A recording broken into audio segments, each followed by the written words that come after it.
We are talking about Jeter, captain of the Yankees, more than likely first ballot Hall of Famer. Jeter closing in on 3,000 career hits. It's a milestone only 26 players have ever done in the history of baseball, and no Yankee has ever accomplished. You know, if you look at the 16-plus years that Jeter has been in the Bronx, Yankees, they've won 7 pennants, 5 World Series, and they've only missed the playoffs 1 time. And contrast that to the 12 years before Jeter joined the team, they only made it 1 time. He remains the face of the franchise, but this has been anything but a smooth march to history. As the Yankees continue to win in his absence again this afternoon, critics and even some fans are asking some very difficult questions. With his better days apparently behind him, is it time to drop him in the batting order? Time to move him to another position? Time to start looking to the future, even though he's got many years left on his contract. But before we dismiss these fans as the fair weather variety, and I'm tempted to, the numbers, they do paint a troubling picture. Take a look at these. Here are the numbers from 2010 and 2011, along with his career season averages. He's hitting between 40 and 50 points below his career average, was below his average on hits, home runs, RBIs, basically every offensive statistical category, and those numbers, they may never, if not more likely, will not rebound. Jeter is 37 years old, plays shortstop, is physically demanding a position maybe outside of catcher in baseball, and he plays just about every day. There are only 10 starting position players in all of baseball older than Derek Jeter. So to answer some of the difficult questions in Yankee land, I want to bring in Bob Klapisch, baseball columnist for the Bergen Record and NorthJersey.com. Bob was recently voted top 5 columnist in the country by the AP, and he joins us now over the phone. Bob, thank you very much for a few minutes. I appreciate it. Oh, it's my pleasure. Thank you.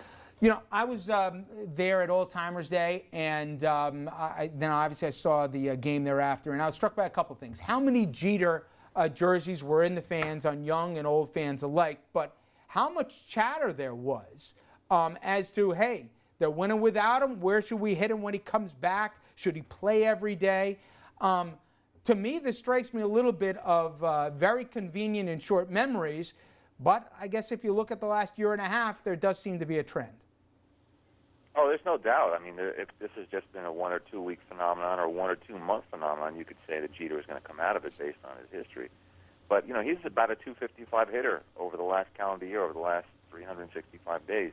This is who he is, and I think it's no longer realistic to think that he's going to snap back or snap out of it and be the hitter that he was even in 2009. I think this is the reality of a 37-year-old, as you pointed out, who is not a steroid user, who is aging the way somebody's supposed to age as they go closer to 40. So the question is, as you mentioned, what do they do with Derek? Where do they hit him in the order? And, you know, basically you've got 2.5 years of this subpar production from a critical position in the lineup. Well, it isn't, though, Bob, like this is Wally Pipp and Lou Gehrig. Nunez, I think he made his 10th error in limited time in the field. It's not like he's hitting 300. It's not like, you know, he's hurting him when he's in there. Maybe he isn't what he was, but isn't there something that goes along with the legacy? The Yankees obviously paid him more than market value here for everything he's done, and obviously even on a marketing standpoint, it's not like he's killing him when he's out there. No, but I mean, he's not the player that he was either, and he certainly, you can't justify hitting him in the leadoff spot. I mean, it depends if you want to pay him or view him through the prism of what he used to be or what he's meant to the team emotionally or what exactly is going on today in terms of run production that he does bring. I mean, of the 9 starters in that lineup, Derek is 7th in on-base percentage, so there's really no reason to be hitting him in the leadoff spot. All right, I'll let you make the lineup card, though, Bob. I mean, we saw the drama when Posada was dropped to 9th or whatever. Would you put this guy at the bottom of the order? Would you hit him second? I mean, there has to be, I think, has he earned, you know, keeping some face here? What would you do? Apparently he's going to come back Monday now. Where would you put him in the lineup? Well, I would let him hit in the leadoff spot until he gets his 3,000th hit, and then I would probably give him a respectful week or 10 days after that, and unless there's some notable and significant turnaround, unless he really shows that he's going to be more than a 260 hitter, I think he probably should be hitting 7th. Bob, do you think, just like there's no crying in baseball, this is for adults, I get that, but you know, I saw a bit Michael Kay did on the radio where he played this voice above, and he said, would you sign up for a guy who gets you to the playoffs every year, has made some of the more memorable plays, he put a fistful of rings on your finger if you're a fan, and he's always conducting himself the right way on and off the field, and he wears the C for your team, if he has a declining 3 years on the back end of his contract. But you got to treat him the right way and get off his case. You think most fans, even in New York, would sign up for that? I think the Yankees I think most fans want to see the Yankees win. I think they're very appreciative of Derek's past. Absolutely, he's conducted himself in a very honorable way, and he's kept himself, off of page 6. I mean, he's done nothing stupid with his off-the-field career, and that means a lot. That has to be respected and honored. But I think Yankee fans want to see the Yankees win. And look, they're 12-3 without him. I mean, there is a general realization that the Yankees don't necessarily have to have Derek Jeter playing 150 games a year batting leadoff for this team to flourish. So I think ultimately you want to put the best team out there. You want to maximize your lineup, and you want to make the greatest chance of run production. You probably should have Brett Gardner batting first, or Swisher and Granderson batting second. I mean, I think ultimately that's what people want, is to see the team win.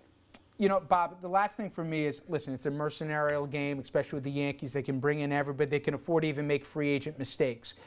But maybe I'm being a little Pollyannish, but I think the fan, they always talked about the core four, the guys they brought up through the system that were there forever. Doesn't the fan still, yes, they like the idea of Jeter, and they'll even put up with maybe a guy aging more than they would for somebody else, but don't they want something to at least think of, that it's not just the laundry, this guy's different, and they'll cut him more slack than they would anybody else? It depends. I mean, I think the average Yankee fan would put up with Derek Jeter hitting 250 or 260. If he plays 120 games a year instead of 150, and if he agrees to bat lower in the order. But look, remember, Derek is hitting 179 with runners in scoring position. I mean, there's a limit to fans' patience if you're going to leave guys stranded in big spots.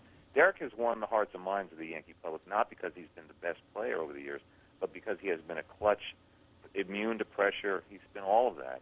And if he's going to hit 179 with runners in scoring position over an extended period of time, I guarantee you most fans' loyalty will be tested. And I think that's what we're seeing now. Hey, Bob, I appreciate a few minutes. Thank you so much. Okay, you got it. I'll start with you, Rich. The one thing for me is, this hasn't been some gradual decline that all of a sudden, a year and a half ago, the guy hit 330. He's top 5, I think, in the MVP balloting or whatever else, and that was in his mid-30s. Maybe I'm just kidding myself and trying to hold back on to what he was rather than maybe what he is, but a lot of people thought going into this year that last year was just a hiccup.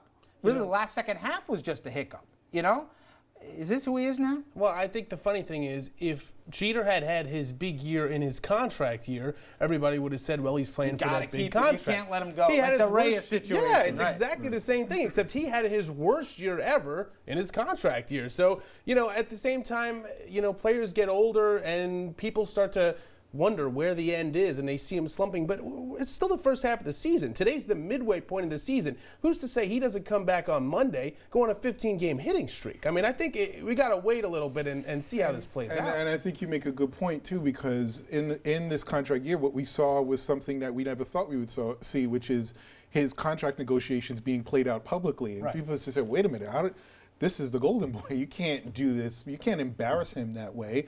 You could do that with A-Rod, but you can't do it with Jeter. And A-Rod would have had it coming, too. But with Jeter, I thought he deserved better than how he was treated. And I know I'm about to hear from a Met fan, boo-hoo, he's making 17 a year. But I don't know.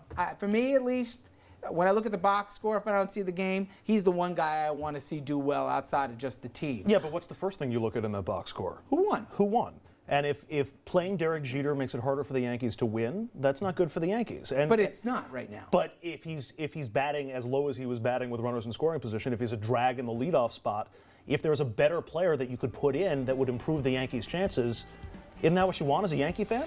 But I still say you're just a bitter Met fan, but all right.